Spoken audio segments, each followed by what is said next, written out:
আসসালামু আলাইকুম সবাইকে। আশা করি সবাই ভালো আছেন, সুস্থ আছেন। আমিও আল্লাহর রহমতে ভালো আছি। সবাইকে বৃষ্টি স্নাত দিনের শুভেচ্ছা। আজকে যদিও আপনারা ভিডিওতে দেখতে পাচ্ছেন ঝলমলে রোদ, ভিডিওটা যখন করেছিলাম সেদিন প্রচণ্ড রোদ ছিল, বাট এখন আমি যখন ভয়েস দিচ্ছি তখন হচ্ছে সারা দিনই বৃষ্টি। তো এই কারণে আপনাদেরকে বৃষ্টির দিনের শুভেচ্ছা জানালাম। তো যাই হোক, আশা করি সবার দিনটা ভালোই যাচ্ছে।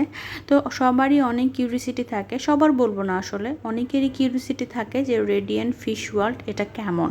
তো রেডিয়েন্ট ফিশ ওয়ার্ল্ডটা অনেকেই জানেন, এটা কক্সবাজারে। আর কক্সবাজারে যারা ঘুরতে যান তারা কিন্তু ম্যাক্সিমামই চেষ্টা করেন হচ্ছে রেডিয়েন্ট ফিশ ওয়ার্ল্ডে ঘুরে আসতে, বা অনেকেরই কিউরিসিটি থাকে যে কক্সবাজার গেলে অ্যাটলিস্ট এই জায়গাটাতে একটু ঘুরে আসবেন বা এই সম্পর্কে জানতে যে এই জায়গাটা কেমন। তো আমরাও গিয়েছিলাম রেডিয়েন্ট ফিশ ওয়ার্ল্ডে, তো ভাবলাম আপনাদের সাথে একটু শেয়ার করি যে জায়গাটা কেমন।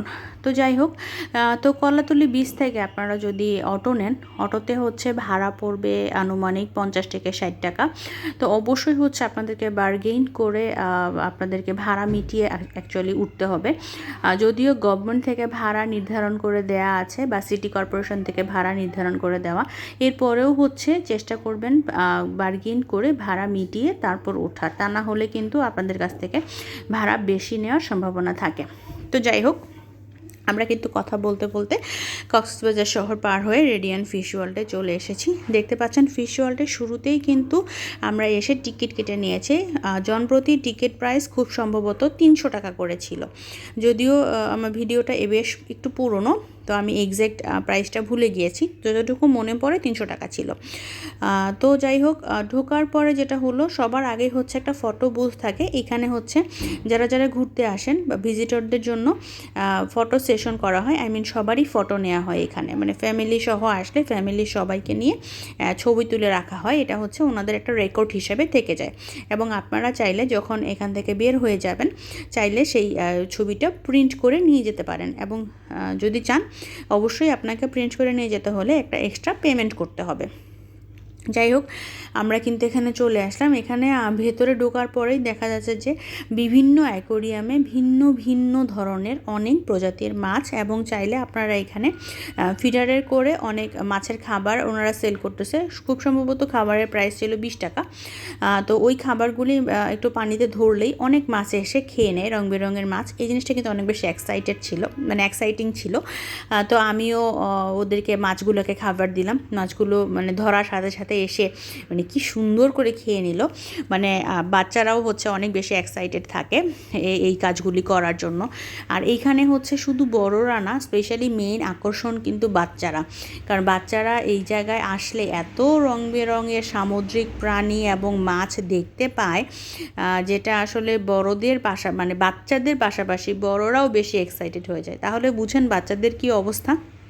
আমি তো বলবো যাদের সাথে বাচ্চা থাকে তাদের মাস্ট কক্সবাজার আসলে এই জায়গায় আসতে হবে। দেখেন কি সুন্দর একটা মাছ গেল একটু আগে। মাছ বলবো না জলজ প্রাণী বলবো, আমি আসলে ঠিক বুঝতে পারছি না। বাই দ্য ওয়ে, প্রত্যেকটা অ্যাকোরিয়ামের পাশে কিন্তু প্রতিটা মাছ বা জলজ প্রাণীর আলাদা আলাদা করে ওদের ডিটেলস লেখা ছিল। ঠিক আছে, মানে আপনাদের ওদের নাম, বৈজ্ঞানিক নাম, তারপর হচ্ছে কি প্রজাতির বা A to Z আসলে ইনফরমেশন ছিল। আর এই যে জোনটা আপনারা এখন দেখতে পাচ্ছেন ভিডিওতে, এটা হচ্ছে সব থেকে ইন্টারেস্টিং জোন। এখানে হচ্ছে আপনার দুই পাশে ইভেন মাথার উপরেও পুরোটাই হচ্ছে অ্যাকোরিয়াম, এবং এত বিশাল বিশাল জলজ প্রাণী এবং মাছ ছিল যেগুলো হচ্ছে আপনার হাইটের সমানও হয়ে যাবে অনেকটা, মানে এত বড় বড় ছিল। ভিডিওতে কতটা বড় দেখাচ্ছে আমি জানি না, সামনে থেকে কিন্তু অনেক বড় ছিল, এবং বিশ্বাস করবেন কি না বলতে পারছি না। যারা যারা এখানে না গিয়েছেন, সত্যি কথা এতটা অ্যামেজিং দৃশ্য ছিল, মানে আমি জাস্ট অ্যামেজড হয়ে দেখছিলাম, এত ভালো লাগছিল। মানে কতক্ষণ যে দাঁড়িয়েছিলাম এখানে, মানে খুব ভালো লেগেছে। এবং আমি চেষ্টা করেছি যতটুকু পসিবল ভিডিও নেয়ার আপনাদের জন্য, ততটুকু নেয়ার, যাতে করে হচ্ছে আপনাদের একটা মোটামুটি আইডিয়া চলে আসে যে জিনিসগুলো কি। দেখেন কত বিশাল বিশাল মাছ যাচ্ছে এদিক দিয়ে, মানে এত বড় বড় মাছ, এবং জিনিসগুলো দেখতে দেখতে সামনে থেকে মানে মাছগুলি যাচ্ছে, ওদের মানে পা নাড়ানোর মানে লেজ নাড়ানোর যে শব্দটা, সেই শব্দটা পাচ্ছি কাছ থেকে। এবং যেহেতু গ্লাস দিয়ে মোড়া, মানে মনে হচ্ছে গ্লাসে টাচ করলে মানে ওদেরকেই টাচ করতে পারছি। মানে ফিলিংসটাই আসলে সত্যি কথা অন্যরকম একটা ফিলিংস ছিল, যেটা আসলে ভিডিওতে বলে বোঝানো যাবে না, এমন একটা অবস্থা ছিল। এবং পানি, তারপর ওদের ওখানে যে পাহাড় বা সমুদ্রের নিচের যে একটা ভাইব তৈরি করার জন্য যে ইয়াগুলো তৈরি করেছে ওনারা, মানে টোটাল সারাউন্ডিংসটাই একেবারে অদ্ভুত সুন্দর ছিল। সত্যি কথা বলতে যেটা মানে আমার কাছে মনে হয়েছে, কক্সবাজার গিয়ে যারা এই জায়গাটায় না যাবেন তারা আসলে মিস করবেন। জিনিসটা এতটাই সুন্দর, মানে আমি ভিডিওতে কতটা বোঝাতে পারছি বা দেখাতে পারছি আমি জানি না। এবং দেখেন এখানে কিন্তু একটা কৃত্রিম গুহা টাইপের জায়গার মতো সৃষ্টি করেছে। তো দেখতে পাচ্ছেন মনে হচ্ছে অ্যাব্রো থ্যাব্রো একটা জায়গা দিয়ে যাচ্ছি, তো এবং এখানে হচ্ছে একটা কৃত্রিম ঝর্ণার মতো ক্রিয়েট করেছে। তো ঝর্ণাটা কিন্তু পড়ছে, ঝর্ণা থেকে পানি পড়ছে। এখানেও চাইলে আপনারা নিয়ে ছবি নিতে পারবেন। এবং এখানে দেখেন প্রত্যেকটা অ্যাকোয়ারিয়ামের পাশে কিন্তু এদের বর্ণনা দেওয়া ছিল। এবং এই চিংড়িটা দেখেন একটার উপর দিয়ে আয়টা চলে যাচ্ছে।